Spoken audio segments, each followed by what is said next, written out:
A solução para a dor emocional, então, ela envolve tomar consciência.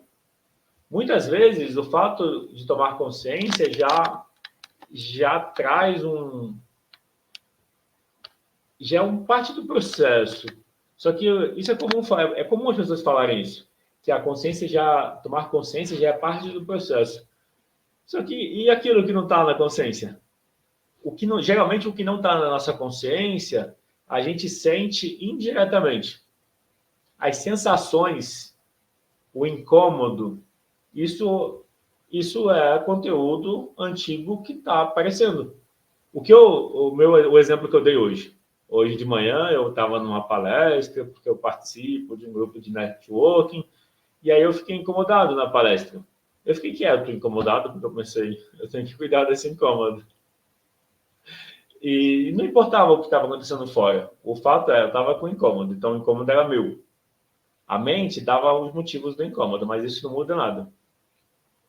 Mas esse incômodo, para mim, é muito antigo. Eu sempre senti ele. Com aulas chatas. As aulas chatas me deixam impaciente, inquieto.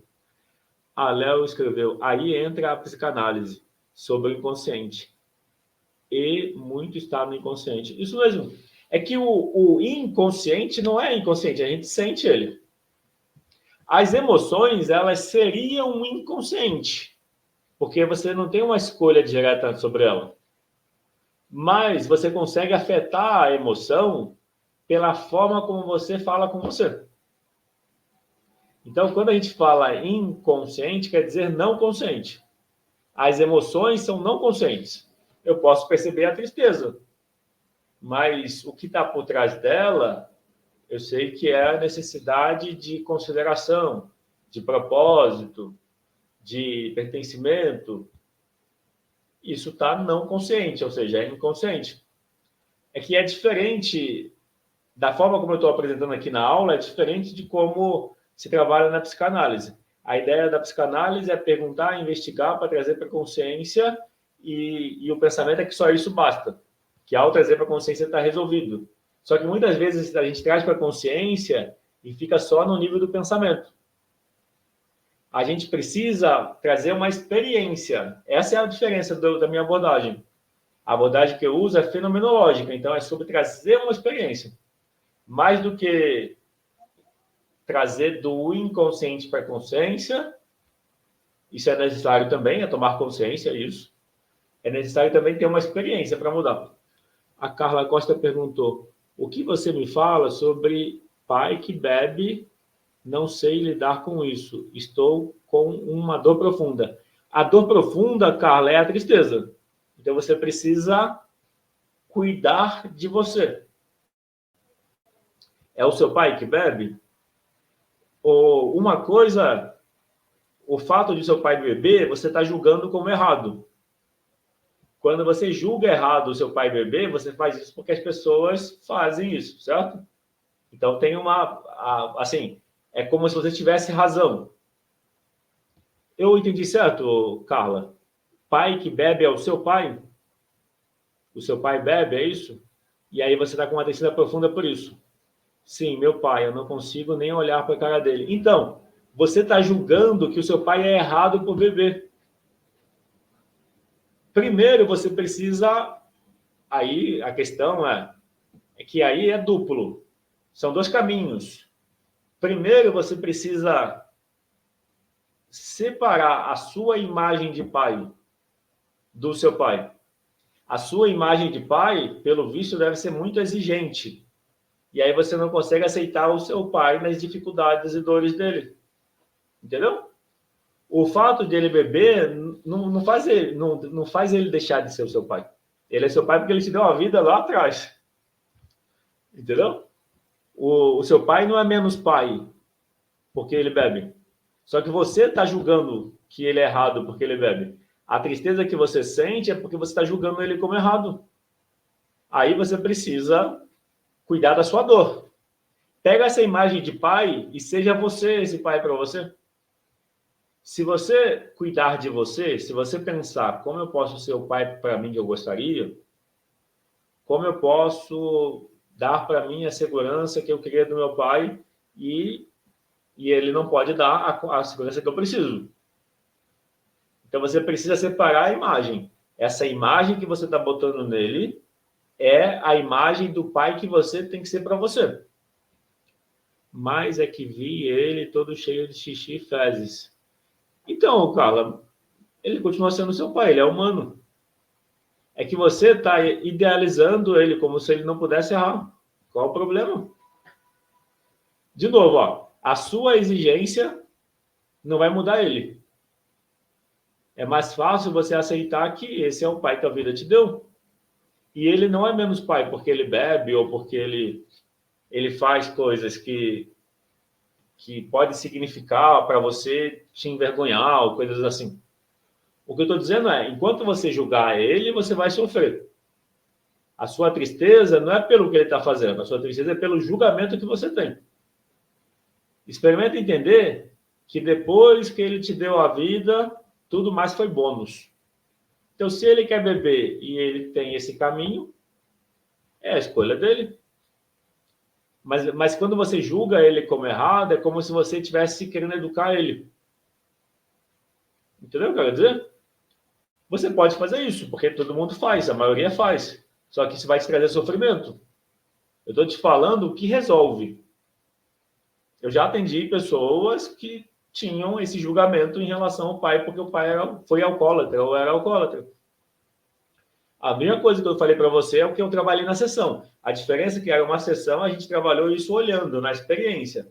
Mas a sua tristeza não é porque o seu pai bebe. A sua tristeza é porque quando ele bebe, ele não se encaixa na sua exigência de como ele devia ser. E aí, se você quer ficar melhor, você tem que pegar a sua exigência e aplicar para você mesmo. Então, seja esse pai para você. Sendo esse pai para você, o que você faria de diferente? A pergunta da Léo. Você concorda que quando focamos num problema, isso se torna um monstro? É assim que sinto. Então, esse é um princípio. Aquilo que a gente coloca a atenção, a gente coloca energia lá. E aquilo que a gente coloca energia aumenta. Então, focar num problema aumenta o problema. Pegando esse exemplo do pai que bebe, do pai alcoólatra e que por beber, aí bebe demais, vomita, se urina e coisas assim. Focar que isso é errado, só vai piorar a situação. Se você conseguir olhar que o que faz ele pai é o fato de ter dado a vida, não é o fato dele se comportar socialmente ou coisas assim. Se você conseguir esse olhar de compaixão, essa compaixão volta para você. E você não vai mudar ele. Eu acredito que você já sabe disso. Então, sabendo que você não consegue mudar o seu pai, você precisa focar em cuidar de você.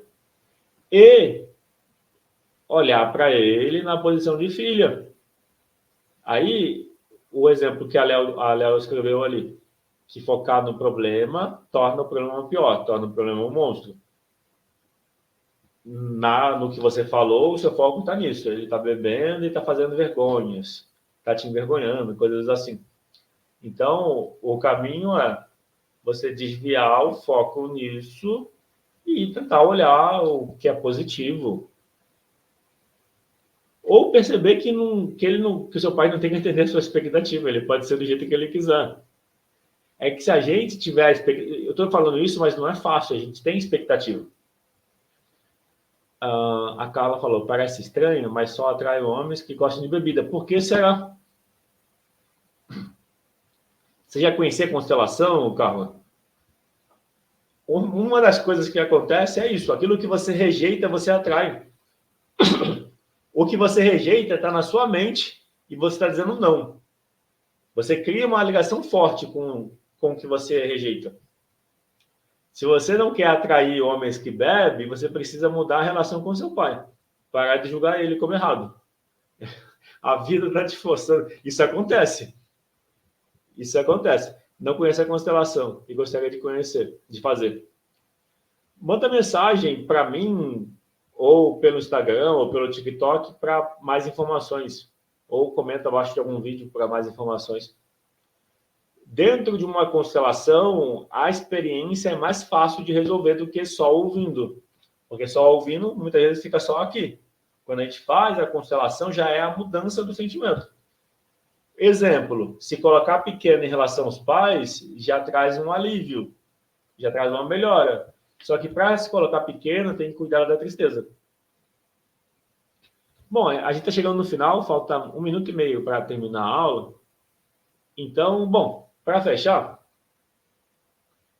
a solução para a dor emocional, ela começa no acolhimento, ela começa no olhar para a necessidade por trás da tristeza. Então, a mudança emocional, a cura emocional começa no cuidar da tristeza, aceitar a tristeza como certa, e no cuidar da dor, do eu emocional. Deixa eu ver, a Léo Souza escreveu, meu marido nunca me valorizou. Eu comecei a me valorizar e ele mudou. Isso mesmo. É isso aí. É isso mesmo. Quando você se valoriza, as pessoas te valorizam. Pensa assim, ó, na relação de casal existe uma tendência de o outro refletir como você se trata. Se você se trata bem, você tende a ver isso refletido na relação. Se você não se valoriza, você vai ver isso refletido. A questão do pai com problema com bebida. A filha julga o pai, rejeita o pai, acha isso errado. Aí, adivinha qual é o que ela vai atrair? Como explicar? A ciência não explica isso, mas é o que a gente observa. Concorda? Eu não sei se tem algum, eu não pesquisei se tem artigo científico sobre isso, mas é algo que a gente observa. Eu vou encerrar a transmissão. Bom, é isso. Boa noite.